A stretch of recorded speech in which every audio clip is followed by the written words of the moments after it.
नमस्कार दोस्तों। दुनिया में होने वाला किसी भी प्रकार का कॉन्फ्लिक्ट या वार एक तरफ तो डिस्ट्रक्शन लेकर आता है, मैसिव ह्यूमैनिटेरियन क्राइसिस क्रिएट करता है, और जिस रीजन में हो रहा है या जो नेशंस इसके सिग्नेटरीज हैं वहां पर futuristic developmental scenarios and equations पूरी तरह चेंज हो जाती हैं। सऊदी, कतर, यूएई, बहरीन, दोहा या दुबई या अन्य वेस्ट एशियन नेशंस को दुनिया का सबसे सेफेस्ट प्लेस मानकर इन्वेस्टमेंट करने वाले या रेत के टीलों को प्रॉपर्टी मानकर खरीद कर अपने आप को 72 वर्जिन्स का द्वारपाल समझने वाले इन फ्यूचर कम से कम एक बार तो सोचेंगे। सोचेंगे क्या, सोचना शुरू कर दिया है। एंड आज के डिस्कशन का कॉन्टेक्स्ट ये है, ईरान इजराइल कॉन्फ्लिक्ट में ईरान के द्वारा अरब नेशंस के फेक प्रोपागेंडा, यूएस की security guarantee, American air defence systems and other defence related equipments को पूरी तरह से एक्सपोज कर दिया है। अमेरिका द्वारा चलाए जाने वाले रेजिम चेंज अभियान को पूरी तरह से एक्सपोज कर दिया है। वेस्टर्न कंट्रीज के फेक प्रोपागेंडा को पूरी तरह से एक्सपोज कर दिया है। एंड साथ ही साथ पूरी दुनिया में वार रुकवाकर शांति स्थापित करने का ढोंग पीटने वाले अमेरिकन प्रेसिडेंट डोनाल्ड ट्रंप को भी पूरी तरह से एक्सपोज कर दिया है। ईरानियंस ने घुटने टेकने की बजाय शहादत को स्वीकार कर लिया है। ईरान के नए सुप्रीम लीडर मोज्तबा खामेनेई को नियुक्त कर दिया है विदाउट यूएस परमिशन या डिस्कशंस। ईरान में कट्टरपंथ की बहाली होगी, लोगों को इस्लाम के नाम पे यातनाएं दी जाएंगी, जेलों में डाला जाएगा या मारा जाएगा, ये तो आने वाला वक्त बताएगा और देखना होगा। परंतु फिलहाल की सिचुएशन अगर युद्ध पे फोकस किया जाए तो ये बनती हुई नजर आ रही है कि इजराइल एंड यूएस इस वार में बुरी तरह से फंस चुके हैं, और साथ ही साथ फंस चुकी हैं अमेरिकन कंपनीज, मल्टीनेशनल कंपनीज, वे कॉन्ग्लोमरेट्स जो कभी दुबई को, दोहा को या सऊदी को, बहरीन को दुनिया का सबसे सेफेस्ट प्लेस मानकर अपने हेडक्वार्टर्स, अपने डेटा सेंटर्स एंड अन्य इंफ्रास्ट्रक्चर्स को डेवलप कर रही थी, वे आज बौखला गई हैं, क्योंकि इस युद्ध के शुरुआत के बाद ईरान ने जो रिटालिएटरी एक्शन लिया उसमें अमेरिकन कंपनीज के डेटा सेंटर्स को भी टारगेट करना शुरू कर दिया।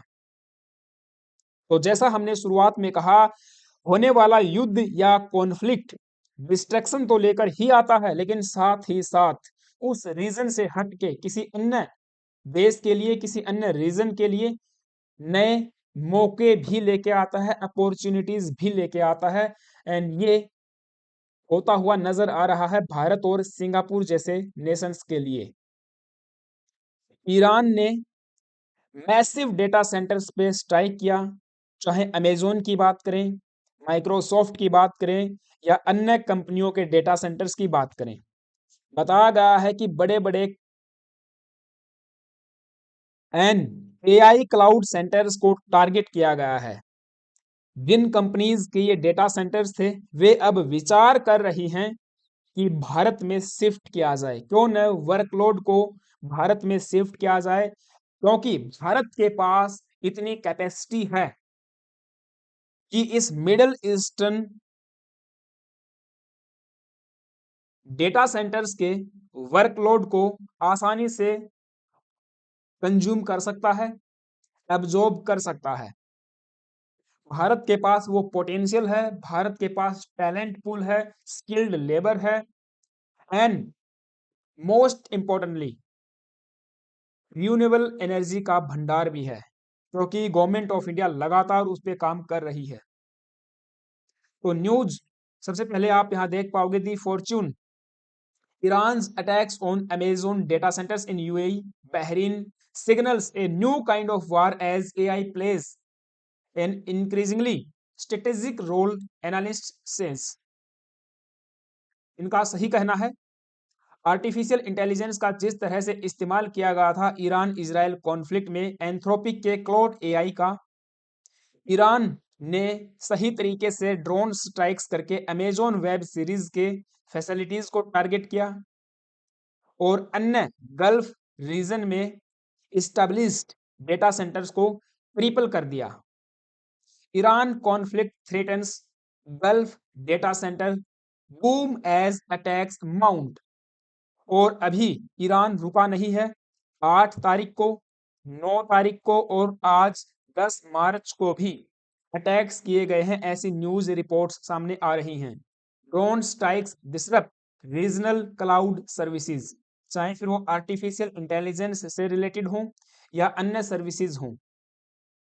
AWS फैसिलिटी, जो कि इस पूरे रीजन में सबसे बड़ी बताई जा रही है, शाहेद 136 ड्रोन वहां पे जाके टकराता है और इसको ध्वस्त कर देता है, जो कि यूएई यूनाइटेड अरब एमिरेट्स में बनी हुई थी ऑन मार्च 8, जिस वजह से यहाँ के ऑपरेशंस पूरी तरह से डिसरप्ट हो चुके हैं और बंद कर दिए गए हैं। Large scale infrastructure plans face security questions. AI increasingly shapes modern warfare. तो ईरान के द्वारा आर्टिफिशियल इंटेलिजेंस एंड इन प्रकार के डेटा सेंटर्स का इस्तेमाल करना ही ईरान के निशाने पे ये क्रिटिकल एसेट्स आए। It means missile defence on data centres, drone strikes raises doubts over Gulf as AI superpower. Iran's targeting of commercial data centers in UAE and Bahrain signals a new frontier in asymmetric warfare. बहुत से articles, बहुत C media reports आपको इस पर देखने को मिल जाएंगी और ये भी मिल जाएगा कि क्यों ईरान इस प्रकार के डेटा सेंटर्स को in the Gulf region attack कर रहा है। तो जैसा हमने भी बताया, डिस्कस किया, यूएस एंड इजराइल के द्वारा आर्टिफिशियल इंटेलिजेंस एंड एंथ्रोपिक के क्लाउड एआई का इस्तेमाल किया गया था। शुरुआत के 12 घंटों में 9,900 प्लस टारगेट्स को सेट किया गया था, वो without the help of AI possible नहीं था। इसीलिए ईरान के द्वारा इन बड़ी बड़ी कॉन्ग्लोमरेट्स के क्रिटिकल इंफ्रास्ट्रक्चर्स को टारगेट करना शुरू कर दिया जाता है। 3 पॉसिबिलिटीज, 3 रीजन मीडिया में बताए जा रहे हैं for targeting these big tech sites. पहला, बिजनेस इन्वेस्टमेंट जो इस गल्फ रीजन में आ रहा है उसे हर्ट करना।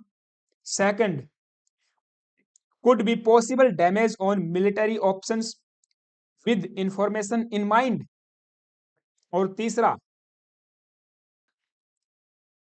अमेरिकन बिजनेस ऑर्गेनाइजेशंस को हर्ट करना जो इन डेटा सेंटर्स पे रिलाई करती हैं। 3 बड़े रीजन डिस्कस किए जा रहे हैं।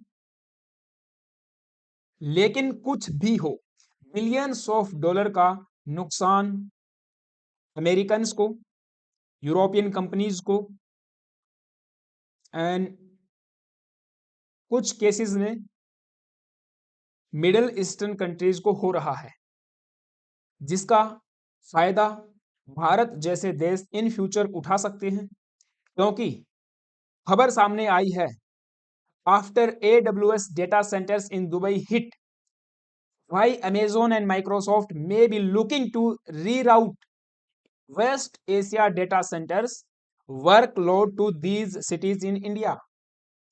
भारत चूंकि खुद को 21st सेंचुरी में artificial intelligence, semiconductors and data centres का हब बनाने के लिए प्रयासरत है, जिसके लिए बहुत से प्रोग्राम्स चलाए जा रहे हैं।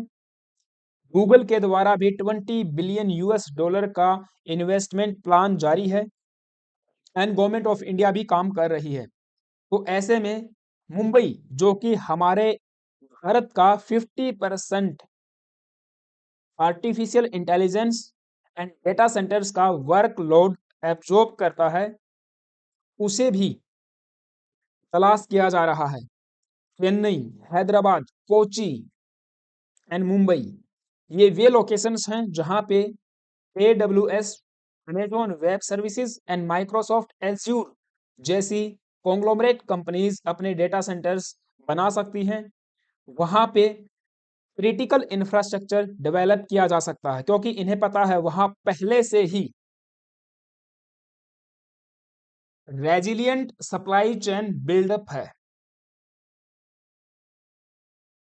चाहे रिलायंस इंडस्ट्रीज की बात करें, टाटा ग्रुप की बात करें, अडानी ग्रुप की बात करें, लार्सन एंड टुब्रो की बात करें, कलेक्टिवली उन्होंने 270 बिलियन US$ इन्वेस्टमेंट प्लान बना रखा है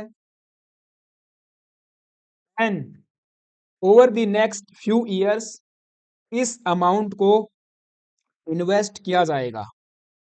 global hyper scale cloud facilities and infrastructure develop किया जाएगा। तो इसमें भारत आने वाले समय में बेनिफिट कर सकता है। अब देखिए द इकोनॉमिक टाइम्स का आर्टिकल है, AWS माइक्रोसॉफ्ट एज्यूर में reroute West Asia data centres workload to India and Bharat आसानी से जो है इनको एब्जॉर्ब कर सकता है, कंज्यूम कर सकता है एंड एक सपोर्ट फैसिलिटी प्रोवाइड कर सकता है। डेटा सेंटर्स नहीं पता तो बेसिकली ये फिजिकल रूम्स, कोई बिल्डिंग या फैसिलिटी होती है that houses IT infrastructures for building, running and delivering applications and services.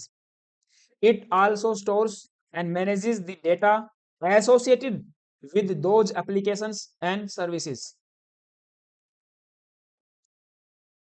तो भारत आने वाले समय में एक इमर्जिंग एंड प्रीफर्ड डेस्टिनेशन होने वाला है for the data centres due to the strong power grid and massive talent pool, skilled labour.